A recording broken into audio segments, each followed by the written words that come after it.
একটা সময় ছিল যে সময়কার প্রথা অনুসারে বিয়ের একদিন পর অর্থাৎ বউ ভাতের দিন নববধূ শ্বশুরবাড়ির লোকজন, আত্মীয় স্বজন এবং তার মায়ের বাড়ির লোকজন এবং আত্মীয় স্বজনদের নিজের হাতে পাত পেরে খেতে দেওয়া। এসব কিছুই আমি নিজের চোখে দেখিনি, সবই দাদু ঠাম্মাদের মুখ থেকে শোনা।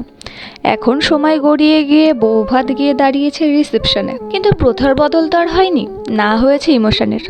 সে যাই হোক, কাল ছিল টুসুদির বউ ভাত অর্থাৎ রিসেপশন।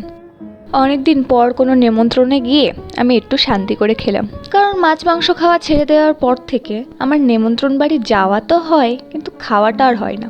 কিন্তু এই রিসেপশনটা ছিল একদম আলাদা, প্রতিটা স্ন্যাক্স ছিল একদম ভেজ। আর এত রকমের স্ন্যাক্স খাওয়ার পর পেটটা যা ভরেছিল, আমার মেন কোর্স নিয়ে মাথা ব্যথা আর ছিল না। চানা পুরি, ডাল ভাত, বেগুনি, ব্যাস আমি খুশি। তারপর আর কি, খাওয়া দাওয়া শেষে বাড়ি ফেরার পালা। দেখা হচ্ছে পরের ভিডিওতে।